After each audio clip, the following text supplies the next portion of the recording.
Controlling humans is dangerous. Seraphim 432, this is Red Nova. I adjusted my vision as the screen in front of me fizzled static, trying to maintain my connection. We've just crossed into neutral space, awaiting orders on how to proceed from here. The voice of a great, powerful being sounded directly in my ears, both ancient and imposing. You are to proceed directly ahead until you have reached the SHHHCK system. You will encounter a nebula field in a Proximus ski. The voice quickly retracted from my head. I assumed he'd meant to say approximately now, seeing as every attempt to contact my handler thereafter fell on completely deaf ears, telltale signs of an approaching nebula if ever there were any. What are our instructions? The Flesian captain ahead of me asked, reclining in her seat. Most of this ship's crew were Flesians, who were red-skinned, tall, and wide, boasting 4 arms and 1 large, artificially enhanced orange eye. Their physical strength was only matched by their technological prowess. Continue straight ahead. Nebula's going to stretch for a good bit, but I didn't get how long. I guess they don't want us taking any detours. Understood. My system auto-translated her short, barked response.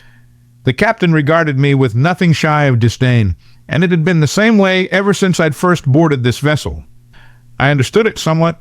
She didn't enjoy taking her orders from the only primitive human on board the ship, just as little as she enjoyed the fact that I was the only one on board that the godlike entities known as Seraphim would even deign to speak to, let alone give full-on instructions towards. I'm going to go and get some food. If that's okay, I closed my system menu, which was buzzing with increasing levels of static. I got up to leave the command room, walking past buzzing red and blue consoles and at least 15 officers. You want anything from the mess hall? Stop polluting my ears and leave, the captain snapped back at me. It was enough to jar me speechless for a moment, but also enough to make every other lieutenant and officer in sight stand alert. The room's atmosphere rapidly grew both thick and tense. For a moment, everyone looked as if they were afraid to move. An errant fly stopped buzzing, scared to anger the still air. Then I snickered at her. All right, I'll get out of your hair. See ya. I wasn't blind to it. I noticed the collective sigh of relief when I opened the blast doors behind me and departed. The sigh of the flippin' captain included, who I now realized doesn't have hair. Wandering around the spacious Flesian ship corridors was at least somewhere on the way to calming. It often let me order my thoughts a little. I flexed the gauntlet of my armor, feeling an itch forming beneath. Grand Enforcer Cirrus. Both clarity of thought and potential peace of mind were ground into fucking dust as Prishta approached me, waving both left hands at the same time in greeting, a large, toothy smile on her face. Well, Flesians didn't exactly smile, but Prishta was definitely trying, even if the result looked more pained than joyous. I looked up at the young private, who was about 3 feet taller than me. She walked a single step for every 3 I took. I heard we're more than halfway towards System 349B now. Is that true? I'm sure whoever told you is better at reading space charts than I am. Basically true of Flesian aboard this ship. I was both new at it and atrocious. Awesome. She slammed the ground as she walked. Easily more than double my weight, but armed with an impressively muscular physique like nearly all of her kind. I hope 349B is interesting. 1E307D was a drag. I barely got to do anything there, and the air was really thin. She was easily the most inquisitive and energetic alien I'd ever met, and she kept buzzing around me like a bulldozer. I rolled my eyes at her display. D-class planets typically aren't that interesting, from what I've heard. Little sapient life and low ambient mana levels equal not much to do besides the job. And seeing as you're usually the only one doing the job, that means there's basically shit all else for us to do. It sucks, man. It was true. As an enforcer, aka Grand Enforcer. But I wasn't a fan of the title and training. I was meant to rely as little on the surrounding crew as possible to carry out on-planet duties, and 1E307D had actually been one of the simplest issues I'd faced yet. It was my first mission working with the Flesians, and had taken months to arrive at what was essentially a crater of rare and valuable metals in a highly primitive world and dispose of the commodities in question. After all, the Angels didn't want the evolutionary trajectory of the planet's inhabitants being affected so greatly. They were to be kept in the dark. I'm sure we can find you something to do on 349B. It's a lot more civilized, I'm sure. Hardly civilized, Prishta laughed, a deep, tremulous sound that blended in with the general chaos of the ship as they neared the mess area. Anything B or lower is typically basic and naive. I imagine the inhabitants of such a planet would struggle to even conceptualize a Flesian's life if I explained it to them. I think you've forgotten which class Earth is in. I laughed at her brazen attitude, too used to it to be offended. If any one of the Flesians was well-meaning despite their words, it was this one. I haven't. But you cannot be the typical B-class Earthling. You were chosen by a literal archangel to serve. After all, Prishta cocked her head, looking down at the apparent oddity that was me. I do wonder why humans are so often chosen as apostles, despite being so often found on lower-class planets. It's been millennia since the first enforcers were chosen, and Earthlings still make up almost half of selectees. That's not a coincidence. I wondered about as much, answering her with a big shrug. The Flesians aboard this ship were from an A-class planet, capable of such feats of technology and magic that they could prevent and treat many diseases we couldn't even detect on Earth yet. And not only had they already discovered warp speeds faster than light, but they'd practically solved the aging process of their own species, reducing it to less than a tenth of its usual rate. Not to mention that they were about 10 times as physically strong as a human. Without my enforcer's uniform, I'd barely be able to shake one's hand without being crushed in the process. Then, compared to all of that, there was me, a failed air traffic controller, unable to keep up with the hustle and routine of long hours without making an error that had cost millions in drone collisions. I'd been disgraced on Earth that day, lost my job instantly, had no benefits or securities to fall back on, and was quickly burning through my savings. Was considering taking out more student loans at 28 and restarting my career in something completely new when I was suddenly approached by the angels. And by approached, I mean abducted. I thought the literal Christian God had beamed me up at first. I thought God was going to judge me for how much of a loser I was losing my job how I did.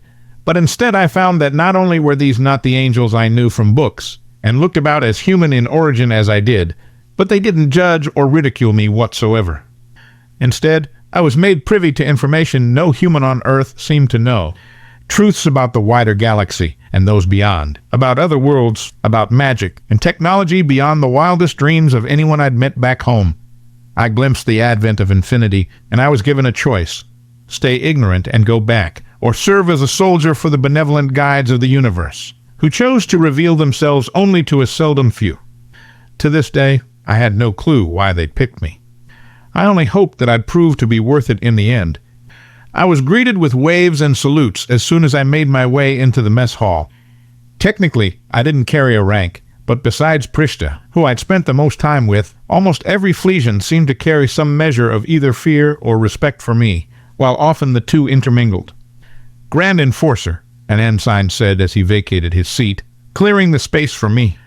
I had to rely on Prishta to help me up onto the bench quickly, as it was almost 5 feet in the air. But luckily, no one had the gall to stare.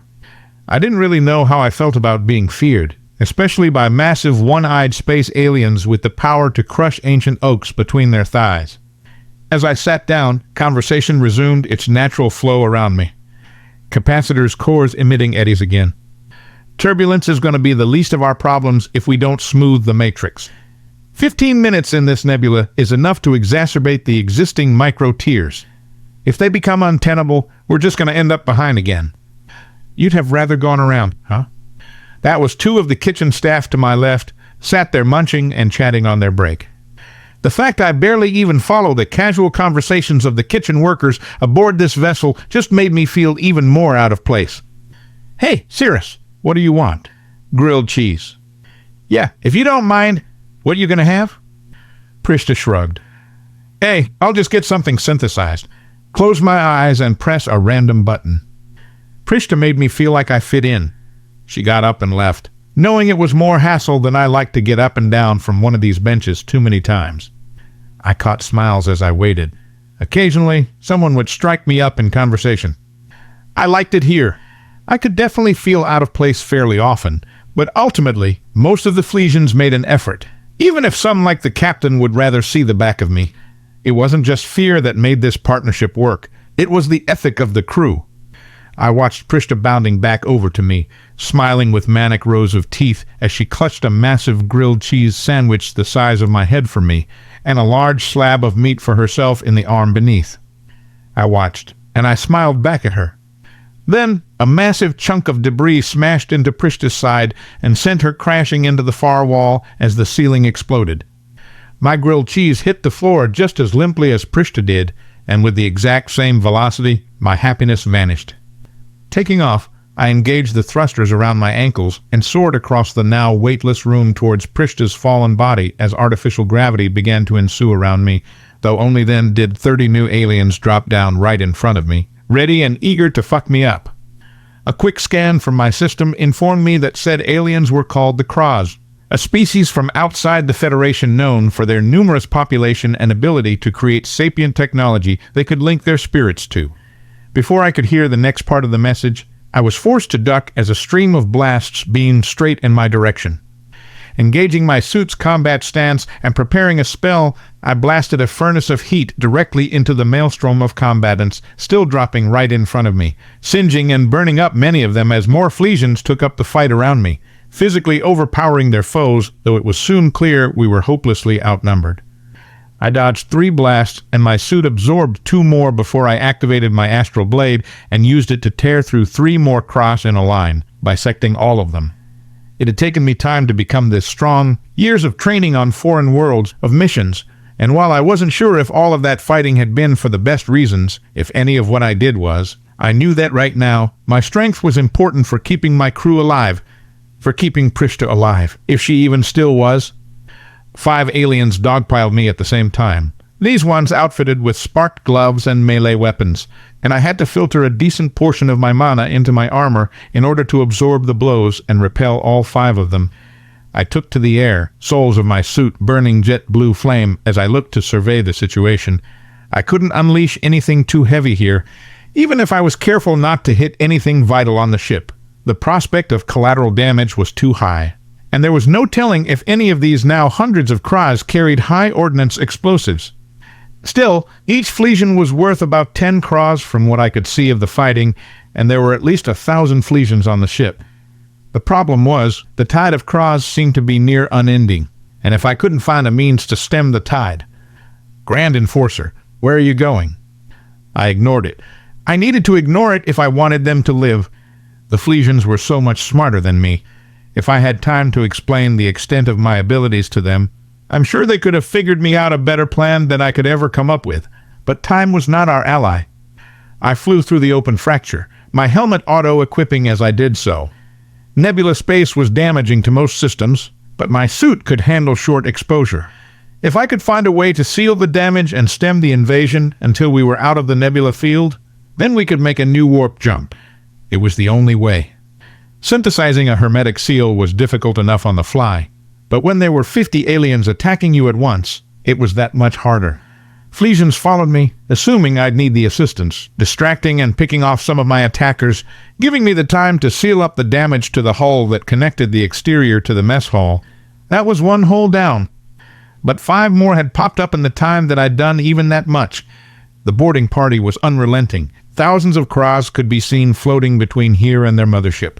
An absolutely gargantuan vessel that seemed to move and shift like a living creature might, a testament to the power of these aliens. A crude-looking monstrosity that was in reality more intricate than anything I'd ever seen.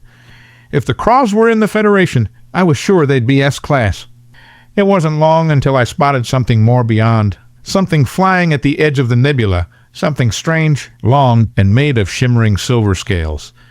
I pulled my system up to confirm what I was seeing, trying to focus on it, but to no avail. The system didn't have a protocol in place for identifying this specific creature. The only reason I had even an inkling of what it was is that I'd been briefed by the archangels themselves on such entities. Specifically, I'd been told to avoid them. I considered my options for only a moment. Stay and defend a doomed vessel, attack tens of thousands of Kraws alone, or fly straight at the thing I'm not meant to. I took off without hesitation. The Flesians behind me might have been confused, but there was nothing I could do but go. If I was correct, and I wasn't sure how I could be wrong, then what I was staring at before me was a wish dragon, one of the handful of cosmic dragons that roamed the universe by their own mysterious whims. These dragons were also right at the top of the Angels' Do Not Engage list, and while I wasn't really someone to question orders or break protocol, I figured I had good enough basis right now to need a fucking wish dragon. Hang on, Prishta. It's all I could think as I launched my way through countless craws, a silver bullet gleaming red as more and more of them collided with my armor. Still they attempted to stop me, entirely undeterred by the bloody death of their comrades. They were beginning to gain a foothold in our fight before I'd taken off. But now, even if they had an idea of how to neutralize me, they wouldn't be able to accelerate at my rate, to catch up in time to halt me before I could approach the great and terrifying beast flying in transit before me. The cross ship seemed to notice the dragon right after I did, as it similarly changed course, flying straight towards it. Like me, it was also in the nebula, where it had laid in wait, so its speed was also impacted, and the massive ship and I were in deadlock as we approached the impossibly long creature, the ship taking occasional potshots at me while I spun evasive maneuvers, aware that a single shot from such a vessel would likely be enough to pierce even this incredible suit, which was surely S-class in design. Not many things could kill me in one shot like a full-on proton blast, but then I was also a tiny target, and as I began to overtake the vessel, they stopped attempting to shoot me and put all of their remaining effort into catching up to the creature before me. They were clearly aware of what I was trying to do, and their reaction only confirmed my suspicion that my strong hunch had been correct. All I needed was to make a wish. You have approached me without permission. State your purpose, and I will judge your conviction. The voice was in my head, and so powerful that it felt it might split not only my mind, but my body directly in two. I was frozen, perhaps 3 miles away from the great pristine white beast, and the massive cross vessel was similarly suspended, wriggling in hopes of release. I knew what I wanted. I'd always wanted this. I had no doubts. I cleared my throat. I want you to save me and my crew from this nebula. Give us away from these aliens and save us. For a long time, almost too long, the dragon was silent. Neither I nor the enemy vessel moved. A part of me hoped that this had at least provided enough distraction for my ship to escape, regardless of the outcome. The Cross Warbird has more faith in its wish. That wish is simple. The termination of every Republic life aboard your vessel and the acquisition of your technology. They have not dithered as you have, and so I will grant. Of course, I was one person. The Cross Warbird held the combined desires and wants of every cross aboard, linked through their sapient tech. Meanwhile, I was plagued with doubt, with worries, about my old life and my new one, about the purpose of the things I did and the issues with my missions, about where I fit into the universe, about my bravery, my pride, my... No! I shouted through the voice that tore at my mind and scathed my spirit. I shouted the word until my throat was raw. Then, in a feat of movement I could scarcely register, the dragon turned its impossibly large body to face me directly. You would interrupt me. Those you call gods cower before me and dare not speak my name, and you would choose to. I tried beyond anything to force out my next words. It was almost impossible. The sheer pressure of the wish dragon's voice on my mind was so much to bear that I could feel my internal systems shutting down, that all cognizant thought was forced from my mind by the primordial presence filling it, that it'd be easier to drift in empty space and fade. Just me. I forced the words from my throat like molten lava. I knew what I was willing to do. No matter how much it hurt. No matter where it took me or how it happened, I knew. The dragon regarded me like I was a strange animal it had encountered. It snorted. The nebula pushed away like a plastic bag from a single flare of its nostrils. It considered me, considered my plea, considered my worth. Eventually, the behemoth nodded. Fine, just you, then. Before I could open my mouth to respond, I felt a transporter lock onto me and beam me back onto my ship. The nebula was lifted. The cross had been locked in place long enough for our hyperdrive to engage. We were pushed back into space in mere instants, so far from where we'd been only moments ago that it felt as if it could have been a daydream. I saw Prishta amongst the wounded. She was alive, still, at least. I could feel myself beginning to fade already. It was the pact I'd made with Dragon. The only thing I could think to offer that would show my dedication eclipsed that of the cross. My body, my spirit, everything I had to give, for a crew that had welcomed me. Better than any questionable mission I'd served or purpose I'd pondered or heroic life I'd been promised, this was a true heroic act. I could find peace in that. I removed my armor. It was heavy. I laid on the floor of the mess hall, tuning out the sounds of the concerned Flesians around me. I felt my soul leave my body and held faith that it'd find its way where it needed to go. I felt warmth. I felt peace. Humans are not chosen because they are the strongest, nor because they're the most righteous or the smartest or the wisest or any such thing.